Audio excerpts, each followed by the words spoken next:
దేవుడు గాబ్రియేల్ని పంపించాడంటేనే అర్థం ఏంటో తెలుసా? ఆన్సర్ వచ్చిందాక దానియేలు లేవడని దేవుడికి తెలుసు. అది ఆయన ఇరుగును కదా. 21 రోజు కాదు, ఇంకా 14 రోజులైనా సరే కూర్చుంటాడు. మొండోడు మామూలుడు కాదు. దానియేలు అంటే నాకు బహుప్రియుడు.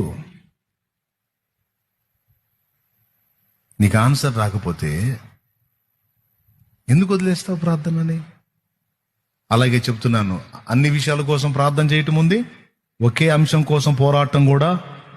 అది దేవుని ముందు పెట్టి ఆ ఒకే విషయాన్ని సాధించేంత వరకు పట్టు వదలక ప్రార్థన. నీ పిల్లలది కానీ, నీ ఫ్యామిలీ ఏది, నీ ప్రయత్నాలు కానీ, తమ్ముడు నీది ఏదైనా సరే రోజు గోజాడు.